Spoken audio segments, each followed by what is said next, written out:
بتا ہی دیا میرا کیا یہ 4 وقت ضروری ہے تشریح کا. اچھا اچھا ابھی تو پہلے بچوں کو پڑھانا طریقے سے ہم نے ہوگی نہیں پتہ نہیں پائے گی.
ایک منٹ میں ہو گیا بائک لے لیں یار چلا جلدی جو چلا دو اینڈ آن دو ارے کیا پورا ہی بناؤ گے بس ہو گیا بس ہو گیا رک جاؤ بھیا رک جاؤ بندے دو نا چلو بھائی جلدی 4-5 لے لو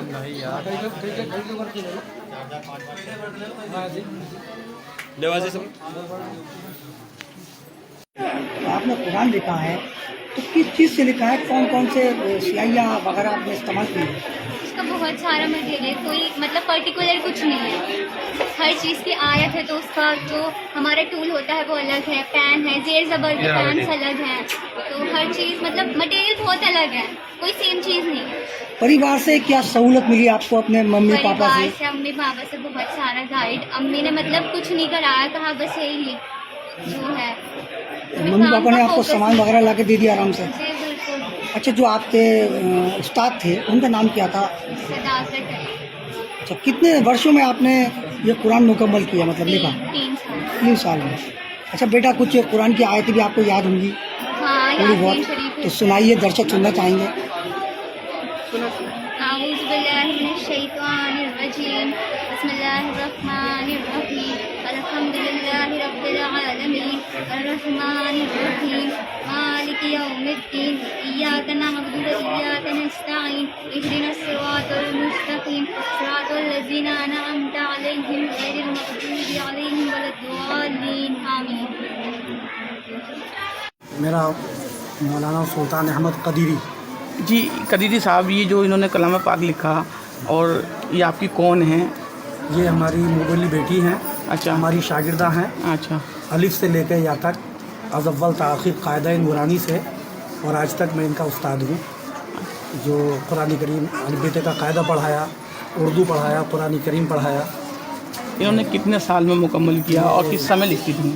یہ زیادہ تر تہجد کے وقت, رات کو سکون کا وقت ہوتا تھا. میں نے انہیں تاکید کی تھی کہ بیٹا قرآن کریم اگر آپ لکھنا چاہتی ہو تو اس میں اس بات کا خیال رکھنا ہے کہ نمازیں نہ چھوٹیں, اور جتنی دیر قرآن کریم لکھا جائے اتنی دیر آپ باوضو رہیں. دوران کتابت اگر وضو ٹوٹتا ہے تو آپ فوراً وضو کریں اور پھر اسے لکھنا شروع کریں. جب یہ پارہ کمپلیٹ ہو جاتا تھا تو میں اس کی تصحیح کرتا تھا, کہیں پر زیر زبر پیش تشدید نہ چھوٹے.